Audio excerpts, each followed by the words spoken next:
कथाक्रम में श्री ऋषभदेव जी का पावन चरित्र गाया है। आहा हा, ऋषभदेव जी जैसे महात्मा क्या कहना। ये वही ऋषभदेव जी हैं जिनसे जैन धर्म का प्रादुर्भाव भया। ऋषभदेव जी महाराज से जैन धर्म हुआ। श्री ऋषभदेव जी महाराज परमहंस की गति पर पहुंच गए। अपने बड़े पुत्र भरत को राजपाट दिया। ये वही भरत जिनके नाम से हमारे देश का नाम भारत पड़ा। इन्हीं भरत में इतनी ताकत के बचपन में खेल खेल में ही ये सिंहों के दांत गिन लेते थे। ऋषभदेव जी महात्मा बन गए, अपने पुत्र भरत को राजा बना दिया। महात्मा बने तो सिद्धियां आने लगी। इन्होंने विचार किया कि अगर सिद्धियों को पकड़ेंगे तो लक्ष्य से भटक जाएंगे, क्योंकि मान बढ़ाई जब से आई लगन राम से छूटी, और स्वामी स्वामी सुनन लागे तो किस्मत उनकी फूटी। हाँ, जिस व्यक्ति की मान बढ़ाई आती है वो फिर उसी में फंस जाता। हमारे गुरुजी बहुत ऊंची बात कहते थे, आप लोगों के ज्ञान की बात है। जितना नाम बढ़े, जितना पद बढ़े, जितना पैसा बढ़े, उतना ज्यादा भजन बढ़ा देना चाहिए। अभिमान नहीं आएगा, विनाश नहीं होगा। हाँ, जितना नाम, जितना पद, जितना रुपया बढ़े, उतना ही भगवान का भजन बढ़ा देना चाहिए, माला बढ़ा देनी चाहिए। अभिमान नहीं आएगा, नहीं तो जल्दी स्वाहा। बोले का? बोले एक भय हते और टपक गए। हाँ, फिर भय थे में चले जाओगे। और अगर नाम पद और धन बढ़े और सत्कर्म करने शुरू कर दोगे, मानव सेवा शुरू करने लगोगे, तो फिर लोग कहेंगे एक ऐसे भी हैं। थे में और है में बहुत अंतर है। बोलो सीताराम। तो सिद्धियों के चक्कर में नहीं पड़े ऋषभदेव जी ना, ना, ना, अरे क्या पढ़ना। आहा हा हा हा। भरत जी भी अपने बड़े पुत्र सुमति, इनके भी 5 संतानें हुई। बड़े बेटे का नाम सुमति, सुमति को राजा बनाया। भरत जी भी पिता की भांति भगवान के भजन के लिए बाबा बन गए। एक बार भरत जी सूर्य भगवान को अर्घ दे रहे थे, तब तक एक सिंह ने दहाड़ लगाई। दहाड़, सिंह दहाड़ा, गर्जना की। एक मृगी हिरनी पानी पी रही थी उसी सरोवर में जिसमें ये सूर्य भगवान को अर्घ दे रहे थे। सिंह की दहाड़ सुन करके उस मृगी ने छलांग मार दी। वो मृगी थी गर्भवती, गर्भ से थी। छलांग मारी सिंह के डर के कारण। बीच रास्ते में ही उस मृगी का गर्भपात हो गया। उस पार जाकर के वो मृगी मर गई। भरत जी ने विचार किया कि मानवता दया दिखानी चाहिए, जीवों पर दया करो। उस मृगी के छोटे से बच्चे को पकड़ लिया, कहीं ये मर ना जाए। हाथ में लिया, आहा हा, हाथ में ला करके आश्रम में ले आए। बढ़िया देखभाल करने लगे। यहाँ वहां से व्यवस्था करके भोजन की व्यवस्था उसकी करने लगे। अब देखो यहां काम हो गया, लेकिन मोह में ये भी फंस गए। मृगी का नन्हा सा बालक अब तो धीरे धीरे बड़ा हो गया। आश्रम में उछल कूद करने लगा। ये पूजा करने बैठे, माला जपने बैठे, सोई मृगी का बालक चाटने आ जावे। ये डांट लगा, हैं एक तरफ चलो। बेचारा शांत सामने बैठ जावे। धीरे धीरे धीरे वो बड़ा हो गया। एक दिन वो मृगी का बच्चा सजातीय मृगों के साथ वन में भाग गया। आओ प्रभु, आओ आओ आओ प्रभु, प्रभु को ऊपर आने दो, ये हमारे प्रभु आ गए। आओ आओ आओ लीलाधर प्रभु आओ, मस्त मौला प्रभु हैं ये हमारे। आज तो तुम गजब का चश्मा लगाए हो प्रभु। आने दो आने दो आने दो, बैठे रहो। तुम्हारे कारण हमने कथा तक रोक दी। आओ आओ आओ आओ राजा आओ आओ।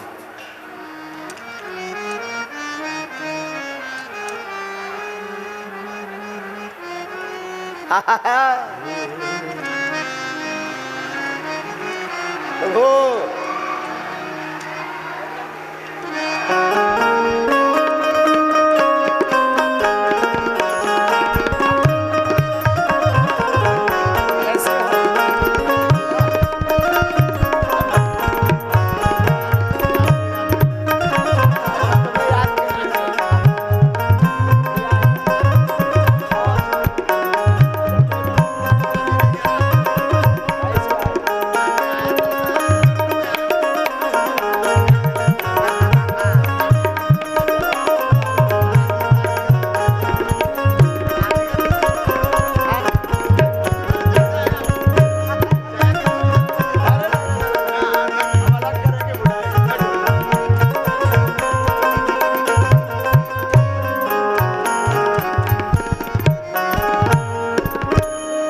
पहनाओ माला।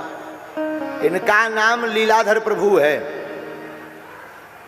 और ये हमेशा ऐसे ही दिव्य श्रृंगार में रहते हैं। ये नौकरी करते थे, नौकरी। तो ठाकुर जी का ऐसा रंग चढ़ा कि नौकरी छोड़कर अब बड़ी वाली नौकरी करने लगे।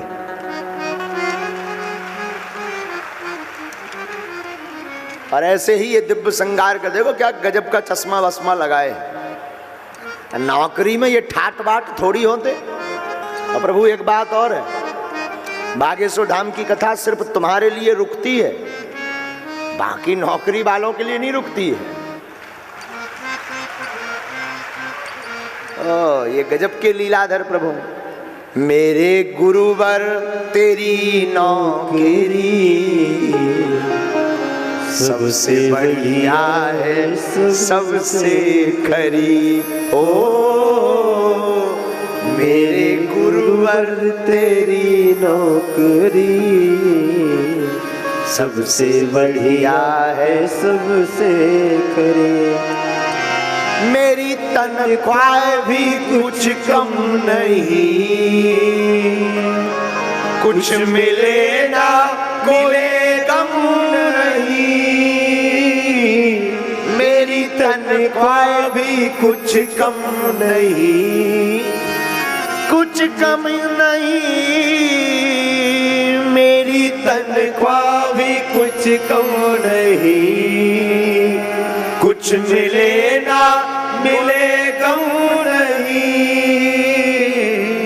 ऐसी होगी नहीं दूसरी गुरुदेव, ऐसी होगी नहीं दूसरी। क्या? सबसे बढ़िया है, सबसे खरी। ओ मेरे गुरुवर तेरी नौकरी सबसे बढ़िया है, सबसे खरी। तो भरत जी उस मृगी के बच्चे को उठाकर ले आए आश्रम में। एक दिन वो बड़ा होकर सजातीय मृगों के साथ भाग गया। पूरे वन में भरत जी ढूंढते रहे, नहीं मिला। जब नहीं मिला उस मृगी के शावक के वियोग में ही प्राण त्याग दिए। तो दूसरा जन्म किसका हुआ? बोले दूसरे जन्म में ये भी मृग बने। अंते यामति सागति, आप जिसका चिंतन करते करते मरोगे, आपका दूसरा जन्म भी वही होगा। लेकिन दूसरे जन्म में ध्यान रहा, इसलिए फंसे नहीं। तो जल्दी ही दूसरा जन्म पूरा हो गया। तीसरा जन्म एक ब्राह्मण के घर पे मिला, ब्राह्मण बने। बचपन से ही उल्टे। तो पिताजी ने नाम रख दिया जड़ भरत। क्या नाम रखा? जड़ भरत। आहा, पिताजी कहे बेटा सत्यनारायण बाँचो, तो ये जानते तो सीधी थे, बाँच उल्टी देते थे। पिताजी कहे गायत्री मंत्र पढ़ो, पढ़ते तो जानते तो सीधा थे, पर पढ़ उल्टा देते थे। इसलिए पिताजी ने नाम ही रख दिया बड़ा जड़ है, जा तेरा नाम जड़ भरत है। बोले क्यों? बोले अगर सत्यनारायण में बसेंगे तो कल रामायण कहेंगे लोग। पिताजी के रामायण पढ़ो, रामायण पढ़ ली तो पिताजी कहेंगे बेटा भागवत बाँचो, भागवत बाँचेंगे तो पिताजी कहेंगे ब्याह कर लो। आफत हो जाएगी, माया में फंस जाएंगे। इसलिए न रहे बीन न बजे बांसुरी, बोलो सीताराम। पढ़ाई नहीं। चार भाइयों में सबसे छोटे जड़ भरत जी। पिताजी तो चले गए जल्दी। अब भाभियां इनसे बड़ी नाराज, क्योंकि काम के ना धाम के दुश्मन अनाज के। करते धरते कुछ नहीं, दिन भर पाते हैं और सीताराम भजन करते हैं। भाभियां इतनी हैरान, भाभियां अपने पतियों को बढ़िया रोज बादाम का हलवा, गाजर का हलवा, घी डालकर, थोड़ा खोवा मावा मीठा डालकर खवाती। फिर भी उन भाभियों के पति एकदम 1.5 हड्डी से सूखी न करिया। और इनको सूखी रोटी देती हैं, कुछ नहीं ठीक ठाक देती, फिर भी ये 2.5-3 क्विंटल के। एक दिन भाइयों ने कहा कुछ करते धरते नहीं, कम से कम खेती रखाओ, कम से कम खेत तो देखो। आहा हा। अब खेत लगाने के लिए जड़ भरत जी गए, जो आज्ञा भाइयों की बात मानकर। तो खेत में जाकर बैठ गए, झोपड़ी बना दी और खेत में जाकर विराजमान भये। बगल वाला एक किसान गाय माता को लट से पीट रहा था, भगा रहा था। उसके खेत में गाय आ गई थी। तो इन्होंने कहा क्या हुआ भैया, हमारे खेत में गाय आ गई, हम भगा रहे हैं महाराज जी। अच्छा भगाओ मत, हमारे खेत में भेज दो। आए थे रखवाली को पूरी गौ माता का निमंत्रण कर दिया। 8-10 हजार गौ माता खेत में 2.5-3 घंटा में साफ खेती स्वाहा। और जड़ भरत जी इतने परमहंस, राम की गैया राम का खेत, खाओ गैया भर भर पेट। राम की गैया राम का खेत, खाओ गैया भर भर पेट। राम की गैया राम का खेत, खाओ गैया भर भर पेट। राम की गैया राम का खेत, खाओ गैया भर भर पेट। पूरी गौ माता को, आओ गौ माता आप भी राम के राम का खेत। एक रात में ही पूरी महाभारत सी हो गई। आप पूरी महाभारत। सुबह भाई जब भाई देखने आए कि चलो खेती रखी होगी, रखवाली ठीक होगी, भाई बैठा है। जब सुबह उनके भाई वापस आए तो 400-500 गैया बीच में बैठी रहे, मस्त आनंद से बढ़िया पागुर लेती हुई। ये क्या है भैया? कुछ नहीं, गौ माता हैं जिनके पीछे गोपाल भागे। अरे गोपाल तो ठीक है, जो बताओ भाई खेती बर्बाद क्यों करवा दी? भैया हमने नहीं की, गाय माता का 1-1.5 घंटा के लिए निमंत्रण कर दिया था। इतने नाराज भय भाई कि तुम किसी काम ही के नहीं हो, भगो यहाँ से। जड़ भरत जी बोले और बढ़िया रहा, अब कम से कम कोई नाता रिश्ता तो नहीं है, सोई घर छोड़कर चले गए। देखो ये दुनिया तब तक आपको अपना मानेगी जब तक तुम किसी काम आते रहोगे। जब समझ जाएगी कि किसी काम के नहीं हो तो ये टिकट कटा करके भगा देगी। आगल पागल लड़का के लिए माताजी थोड़ा जरूर चिंता करती हैं कि कहाँ गया, आया नहीं, बाकी और नहीं करते हैं। भग गया तो ठीक है, एक आफत भी मूड से गई। बोलो सीताराम। बन जाते हैं लाखों रिश्ते जब पैसा पास होता है, टूट जाता वो रिश्ता गरीबी में जो सबसे खास होता है। आहा, अब तो परम विवेकी श्री जड़ भरत जी महाराज पैदल चलने लगे मस्त। मुझे मेरी मस्ती कहाँ लेके आई, मुझे मेरी मस्ती प्रभु जी कहाँ लेके आई। जहाँ मेरे अपने सिवा कुछ नहीं है, जहाँ मेरे अपने सिवा कुछ नहीं है, मुझे मेरी मस्ती वहाँ लेके आई। मुझे मेरी मस्ती वहाँ लेके आए। तो जड़ भरत जी महाराज मस्ती में मस्त। उसी समय एक चोरों के सरदार के कोई संतान नहीं हो रही थी, तो उसने काली माता को मन्नत की कि अगर संतान होगी तो हम एक मानव की बलि चढ़ाएंगे। भगवान की कृपा से पुत्र हो गया। अब मानव की बलि किसकी चढ़ावे? तो चोरों को कहा जो पागल आगल मिले उसी को पकड़ लाओ। तो और तो कोई मिला नहीं, जड़ भरत जी ही फंस गए राउंड में। और दुनिया वालों को प्रभु का प्रेमी पागल ही नजर आता है। हाँ, दुनिया वाले जो होते हैं, अच्छा, लेकिन जो प्रभु के प्रेमी होते हैं उन्हें दुनिया पागल नजर आती है। हाँ, हम कहिए ये देखो कितना अद्भुत संयोग है। हाँ, हम एक बार मुंबई गए, तो एक मुंबई में एक बहुत अमीर आदमी, हमारे शिष्य हैं, बहुत अमीर आदमी, बोले गुरु जी आइए। हमने कहा ठीक है आएंगे। पहुंचे, बढ़िया उन्होंने स्वागत किया, आइए आइए बैठिए। हम बैठे और उन्होंने, हमें पता नहीं प्रयोजन इसलिए बुलाया था, बाद में समझ में आया प्रयोजन। उनकी एक बच्ची थी, पहले वो फिल्मों में काम करती रही, बाद में उसको ऐसा रंग भगवान की कथा का चढ़ा के सब छोड़ छाड़ के दिन रात हरे कृष्णा कृष्णा कृष्णा हरे हरे। तो बोले महाराज जी ये बिटिया पागल हो गई। हमने कहा अरे यार बुलाओ, हम देखते हैं, प्रार्थना करते हैं हनुमान जी से। हमने अपना बाई में सिस्टम मिलाया और उसमें लिख करके आया कि ये तो कोई पागल नहीं है। और जब उन्होंने कहा कि ये पागल हो गई तो वो बिटिया बोले गुरुजी क्षमा करना, आप हमारे गुरुदेव हैं, ये घर वाले हमारे पागल हो गए। आओ ये उसके वक्तव्य थे।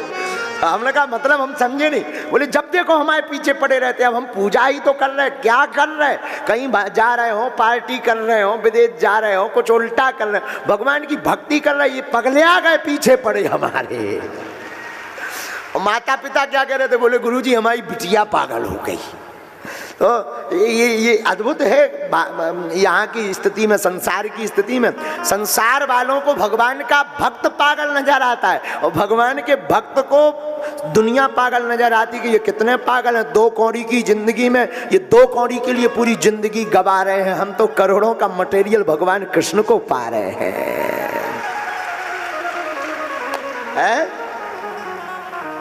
भक्त ऐसे होते हैं। जड़ भरत जी प्रायः पागल नजर दिखे पर थे नहीं, तो चोरों ने जो है जालाल डाला कि चलो हमारे साथ। जड़ भरत जी बोले चलो,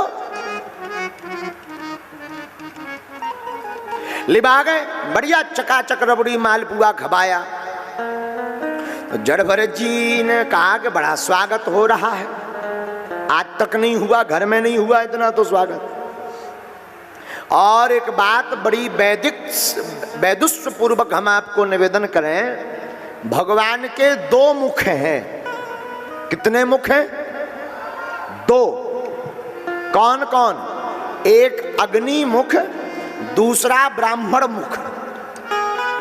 अग्नि मुख में होता है स्वाहा, ब्राह्मण मुख में होता है आहा। तो जब घी से लपलपाता हुआ बढ़िया चकाचक मालपुआ ब्राह्मण के मुख से होते हुए पेट में जाता है, और जब ब्राह्मण अपने उदर पर हाथ फेर कर कहते हैं आहा, तो किसी ने भगवान से पूछा कि आपको कौन सा मुख प्रिय है, स्वाहा की आहा? भगवान ने बोले जो आनंद आहा में है वो उतना स्वाहा में नहीं है। हाँ, ये हम नहीं कह रहे, वेद कह रहा है। श्लोक पढ़िएगा, ब्राह्मणो सुमुखमासीद बाहु राजन्य कृता उरु तदस उद्वैस्या पदाभ्याग शूद्रो अजायता। वेद का मंत्र है। भगवान कहते हमारा एक मुख ब्राह्मण है और एक मुख अग्नि मुख है। तो जब जड़ भरत जी को चकाचक घी से लपलपाता हुआ मालपुआ पवाया, तो जड़ भरत जी बोले आहा। तो फिर धीरे से चोर बोले कुछ देर में होगा स्वाहा, क्योंकि बलि चढ़नी है तुम्हारी। बोले इसीलिए मालपुआ खवा रहे, तो बोले क्या फ्री में खवा रहे? जैसे मालपुआ तुम लपालप 20-25 सटका गए, वैसे ही गला कटना है। जड़ भरत जी ने विचार किया, चूंकि जड़ भरत जी ब्रह्मज्ञानी, नैनम छिंदति शस्त्राणि नैनम दहति पावका न चैनम कलेद्यन्त्यापो न सोख्यति मारुतः। आत्मा को न कोई काट सकता, न मार सकता, न जला सकता, न कोई बहा सकता। माया मरी न मन मरा, मर मर जाए शरीर, आशा तृष्णा ना मरी, कह गए दास कवि।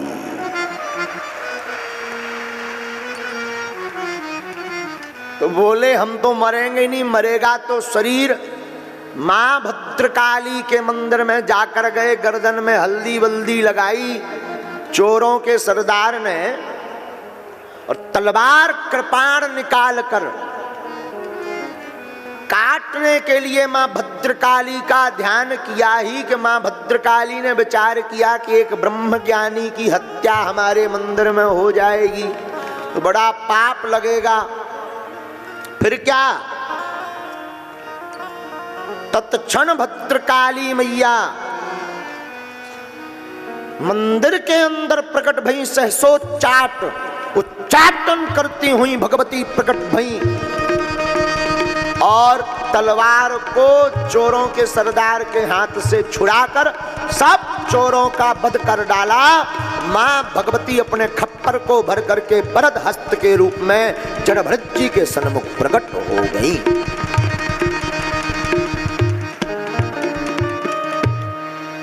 कहिए कैसे हैं? जड़ भरत जी कहे मां कुपुत्रो जायते, आपकी कृपा है।